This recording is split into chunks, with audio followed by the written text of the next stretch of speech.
নমস্কার, আমি বর্ণালী। আমার ছোট্ট সংসার বিলাট ফ্যামিলিতে আপনাদের সকলকে অনেক অনেক ওয়েলকাম, অনেক ভালোবাসা। এখন বাজে সকাল 5টা। ঘুম থেকে উঠেই আমি সবার প্রথমে যে কাজটা করি সেটা হচ্ছে একটু ছাদে যাই।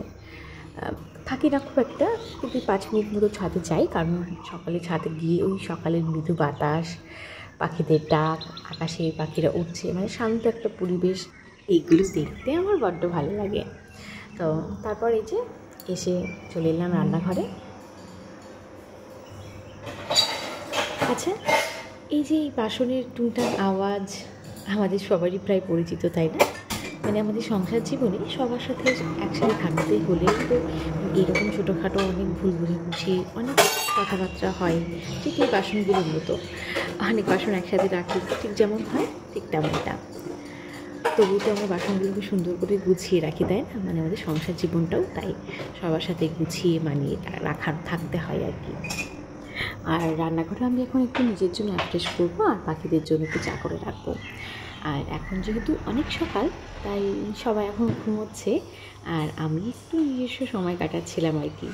আমি এই একটু 5 মিনিট অ্যাফ্রেশটা খেতে খেতে একটু প্রকৃতি দেখা, আর ভাবছিলাম কি করা যায়। মানে বিদ্যার কপিসগুলো তো নিয়ে বসেইছি, মানে সামনে বিদ্যার যেহেতু হাফ ইয়ারলি এক্সাম চলেই এসছে, তো প্রত্যেকটা সাবজেক্টের সিলেবাসের কোশ্চেনগুলো আমি কপিতে সুন্দর করে লিখে অ্যারেঞ্জ করে রাখি, যাতে পড়তে বসালে সেই সময়টা আমার নষ্ট না হয়, বা আমি ওকে ভালো করে পড়াতে পারি। তো নিজেরও সুবিধা হয়, আর ওকে পড়াতেও আমার সুবিধা। মানে সিলেবাস অনুযায়ী প্রত্যেকটা বাড়ি তাই করি, মানে কপিতে সমস্ত কোশ্চেন পুরো পরপর লিখতে লাগে। তো এটাও কিন্তু আপনারা করতে পারেন, আপনাদের জন্য খুব ভালো হবে। আর আপনাদের সকালটা কীভাবে শুরু হয় সেটা অবশ্যই আমাকে কমেন্টে জানাবেন। আপনারা সকালে ঘুম থেকে উঠে কী রুটিন মেনটেন করেন। আর এই যে এদিকে আমার বিদ্যার সমস্ত কোশ্চেনগুলো আমার লেখা কমপ্লিট হয়ে গেছে। মানে প্রত্যেকটা সাবজেক্টই কোশ্চেন লিখে রেখেছি, উত্তরের জায়গাটাকে আমি স্পেসটাকে রেখে দিয়েছি যাতে ও উত্তরটা লিখতে পারে। ওকে মানে একবারে করাবো না, যখন যখন সময় পাবো তখন এগুলোকে একটু একটু করে কমপ্লিট করিয়ে রাখবো আর কি। তো এটা আপনারা কিন্তু ফলো করতে পারেন, এটা আপনাদের জন্য খুব হেল্পফুল হবে, ইভেন বাচ্চাদের জন্য। তাতে করে ওরা নিজেরা বুঝতে পারবে যে কোশ্চেনের প্যাটার্নগুলো কেমন হবে, মানে কী টাইপের কোশ্চেনগুলো আসতে পারে পরীক্ষায়। তো এই আর কি। চলুন, বিদ্যা যদি এবার একটু তোলা যাক। সকালে যেন ঘুমটা কিছুতেই ভাঙতে যায় না। তো ওকে আমি আগের দিন রুটিন করে দিয়েছি, সকাল 6টার সময় ঘুম থেকে উঠে পড়তে বসতে হবে। সেটা একদিন পালন করা হয়েছে, তারপর থেকে না ডাকতে আমারই খুব খারাপ লাগে যে বাচ্চা মানুষ ঘুমোচ্ছে, ঘুমোক, এই তো বয়স। যাই হোক, এই তো তুলে নিয়ে এসে এখন ব্রাশ করছে। আর এই যে আমাদের মাছেদের সাথে একটু আপনাদের পরিচয় করায়, অনেক দিন দেখা করানো হয় না আমার মাছেদের সাথে আপনাদের। তো বিদ্যা যদি এখন ওকে একটু খাবার দেবে খেতে, ওদেরকে ওর বাবাই দেয় সবসময় খেতে, তো আমাদের খুব একটা দেওয়া হয় না মাঝে সাঝে।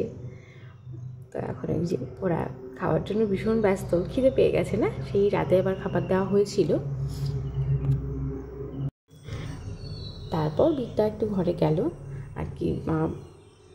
আর এদিকে আমি ওর থানকুনির পাতাটা ছিল সেগুলোকে একটু বেছে নিলাম, কারণ কয়েকটা দিন ধরেই বিদ্যার একটু হালকা পেটে ব্যথা করছে, একটু সমস্যা হচ্ছে, যেহেতু প্রচণ্ড গরম পড়েছে। তো ভাবলাম যে এই থানকুনি পাতা, কালমেঘ পাতা, মানে এইগুলো রস করে খাওয়ালে বাচ্চাদের জন্য খুব ভালো। তো সচরাচর এগুলো করা এর আগে পরে খুব একটা দরকার পড়েনি। তো এখন যেহেতু একটু বড় হচ্ছে, আমাদের বড়দের খাবারও খাই এখন, মানে খাওয়া শিখছে, তো সেখানে একটু হজমের সমস্যাও থাকে যেহেতু বাচ্চা মানুষ। তো ভাবলাম এই রসটা করে খাওয়াই ওকে। তো সেটাই এখন আমি একটু ওকে রস করে দিচ্ছি। প্রথম যেদিন ওকে রসটা খাইয়েছিলাম সেদিন আরও দেখার মতো অবস্থা ছিল, মানে ভীষণ অস্থির হয়ে গেছিলো, কারণ তেতো লাগে তো একটু হালকা, এই কারণে। তো যাই হোক, 2-1 দিন খাওয়ার পরে এখন মোটামুটি ঠিকঠাকই আছে।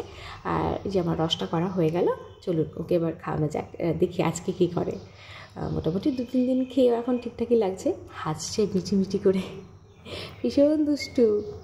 আর এই যে রসটা খাওয়ালাম, কিন্তু আজকে কোনো রিয়াকশান নেই, ভিডিও করছি তো একদম গুড বয় হয়ে গেছে। বললাম ঠিক আছে, তাহলে রোজ ভিডিও করে আমি তোমাকে রসটা খাওয়াবো। তারপর একটু ওকে জল দিলাম, জলটা খেলো, আর ওকে এখন একটু খেতে দিয়ে দেবো, আর তারপর বাকি কাজগুলো আমি সারবো। চলুন,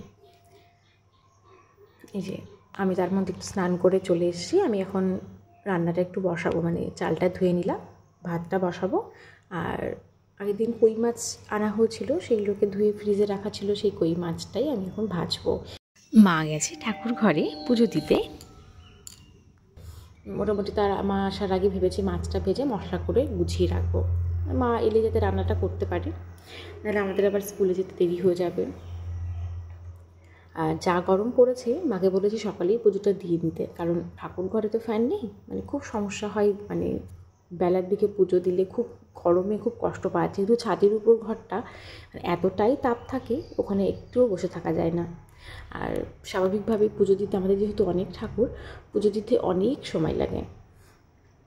তো এই জন্য মা বললো তাহলে সকালে আগে ঘুম থেকে উঠে পুজোর কাজটা সারি, তারপর যেহেতু নিচে একটু ঠান্ডা বা ফ্যান চালিয়ে আমি কাজগুলো সারতে পারবো, এগুলো ধীরে ধীরে পরে করব। আর আমি এখন মাছগুলো ভাজা বসিয়ে দিয়েছি। এদিকে আমি বিদ্যাকে সকালে পড়িয়ে এখন স্কুলে যাওয়ার জন্য রেডি করছি, মানে মোটামুটি। আর এই যে এখন বাজে 9টা মতো, মায়ের রান্না কমপ্লিট, তেলকই ডাল ভাজা। আর এদিকে বাবুর জন্য একটু অল্প মশলা দিয়ে হালকা করে আলাদা করে তেলকই করা হয়েছে, যেহেতু ও আমাদের খাবারটা খেতে পারে না। আর মোটামুটি এখন কাজবাজ এটুকুই বাকি আছে। আর এদিকে আমার টিফিনটা আমি ঠান্ডা করতে দিয়ে দিয়েছি। আর চলুন বিদ্যাজ্যোতিকে এখন খাওয়ানো যাক। আর তারপর মোটামুটি আমাদের সমস্ত কাজ কমপ্লিট, আমিও রেডি হয়ে গেছি, এদিকে বাবু রেডি। চলুন এখন স্কুলে যাওয়া যাক, বাকিটা এসে আপনাদের সাথে কথা বলি। এই ভিডিও ক্লিপটা আমি যখন বাড়িতে আসি স্কুল থেকে, তারপর বিদ্যাজ্যোতি তো 3টেয় ছুটি হয়েছে, চলে এসছে। আর আমি আজকে তাড়াতাড়ি এসেছি, ওই 4:15-র মধ্যে বাড়ি চলে এসেছি। তো এসে যা গরম, তো এসি চালানো ছিল আর কি ঘরে, ভাবলাম একটু শুই। আর যেহেতু বাড়িতে একটা ঘরেই এসি, তো গরমে সত্যি মায়ের খুব কষ্ট হয় থাকতে, তো মাকে টেনে নিয়ে এসে বিদ্যাজ্যোতি দিয়ে তুমি শো আমাদের ঘরে। এবার বলছি উপরে শুতে, উপরে তো শোবেই না। তো যাই হোক, সেই কারণে বিদ্যাজ্যোতি নিচে বিছনা করে দিচ্ছে ওর মনাকে, যে তাহলে তুমি এখানেই শো। তো এই যে ও চলে গেল নিচে শুতে ওর মনার কাছে, শুয়ে একটু গেম খেলছিল। তারপর আমি ভেবেছি ঘুম পালাবো না, একটু রেস্ট নেব। তারপর সন্ধ্যেবেলায় যে পড়ানো আছে আমার সব ছানাপোনারা চলে এসেছে, তো ওদেরকে এখন আমি পড়াই। আর সেই সাথে আমি আজকে আপনাদেরকে একটা আমার মনের কথা শেয়ার করতে চাই। সেটা হচ্ছে, যারা আমার ভিডিও দেখেন এ পর্যন্ত সবাই জানেন মোটামুটি আমি একটা জব করি, কিন্তু আমি কি জব করি, জবের ডিটেলস আমি কাউকে এখনও সেভাবে কিছু বলিনি। হ্যাঁ, আমার বিদ্যা যে স্কুলে পড়ে, আমি সেই স্কুলেই আমি জব করি, স্কুলের অফিসিয়াল পোস্টে আছি। হ্যাঁ, যারা স্কুলে অফিসিয়ালি কাজ করে তাদেরকে কিন্তু ক্লার্ক বলা হয়, আমি সেই পোস্টেই কাজটা করি।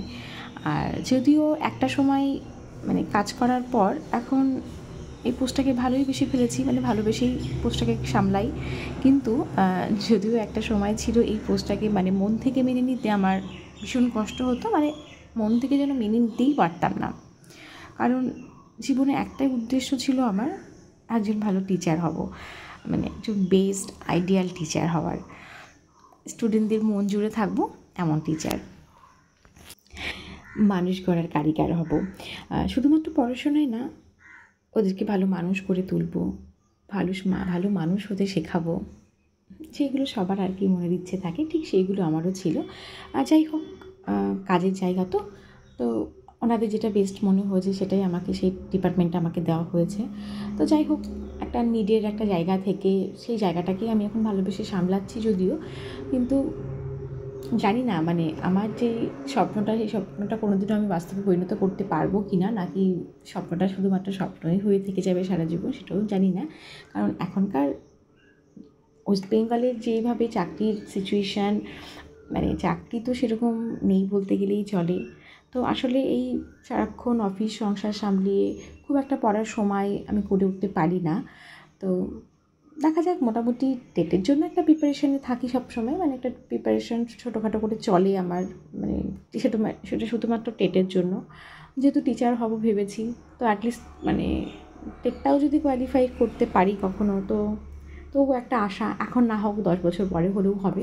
তো এটা ভাবনা চিন্তা করেই আর কি টেটটা চেষ্টা করি, দেখা যাক কী হয়। হ্যাঁ, যদিও আমি কোনো কাজই ছোট বলে মনে করি না, মানে এই যে আমি আমার কাজের কথাটা বললাম, সেটাও আমার কাছে ছোট নয়, কারণ পৃথিবীতে কোনো কাজই ছোট নয়, সমস্ত কাজ সমস্ত জায়গায় দাঁড়িয়ে একটা সম্মানের, আমিও সেটাই মনে করি। হাজার হোক, দিন শেষে এটাই নিজেকে বোঝায় যে না, অ্যাকচুয়ালি অ্যাটলিস্ট আমি একটা এডুকেশান সেক্টরে আছি। যেটার সাথে এডুকেশন মিলিয়ে রয়েছে, তাই না? তো এই যে আমার আজ অনেক কথা বললাম আপনাদের সাথে। আর এদিকে আমার পড়ানো কমপ্লিট হয়ে গেছে। অঙ্কিতের মা এসে নিতে, ওকে এখন ও চলে গেল। আর অস্মিতাকে একটু বাদে আসবে, মানে ওর মা বেরিয়েছে, আসছে। তো ততক্ষণে বিদ্যাজ্যোতি আর অস্মিতা একটু দুষ্টুমি করছিল, খেলা করছিল। আর যাই হোক, আমার তো পড়া কমপ্লিট, পড়ানো। আর এখন বাজে রাত 9:15 মতো। তো এই যে টাটা। আর আপনাদের সাথে দেখা হবে আমার নেক্সট ব্লগে।